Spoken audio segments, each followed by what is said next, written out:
મોડાસાના સામપુરના સરપંચ સભ્યો અને ગ્રામજનો દ્વારા આવેદન આપવામાં આવ્યું છે। કલેક્ટર, ડીડીઓ અને ટીડીઓએ આવેદનપત્ર પાઠવી રજૂઆત કરાઈ છે।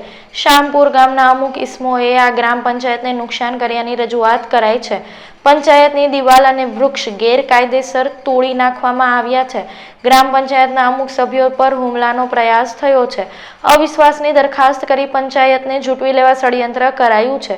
વિકાસના કામોમાં રૂકાવટ ઊભી કરાતા આખરે રજૂઆત કરાઈ છે અને મહિલા સરપંચ સભ્યો સહિત 16 લોકોએ તંત્ર પાસે મદદ માંગી છે।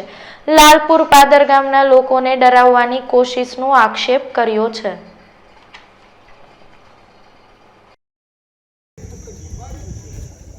મારું ગામ લાલપુર, મારા પત્ની વજીબેન રેવાભાઈ પટેલ એ શ્યામપુર ગ્રામ પંચાયતમાં સરપંચ તરીકે, હું પોતે સભ્ય તરીકે અને મારા પંચાયતના કોઈ પણ ઠરાવ સિવાય, કોઈ પણ જાણ કર્યા સિવાય પંચાયતનો કોર્ટ, પાણીની ચોકી, લીમડાનો ઝાડ, ફૂલ છોડ આ બધું શ્યામપુરના વતની અને જે અમારા હિત વિરોધી છે તે લાલસિંહ તાલુકા સદસ્ય હિનાબેન લાલસિંહના પતિ લાલસિંહ વિનુસિંહ ચૌહાણ તેમજ વ્યાસ આકાશકુમાર ચંદ્રકાંત તેમજ ચૌહાણ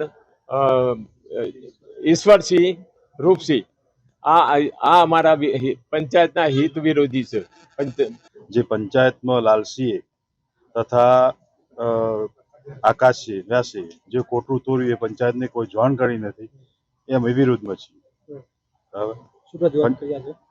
આજે વિરુદ્ધ સરપંચ વિરુદ્ધ જે અવિશ્વસનીય દરખાસ્ત કરી હતી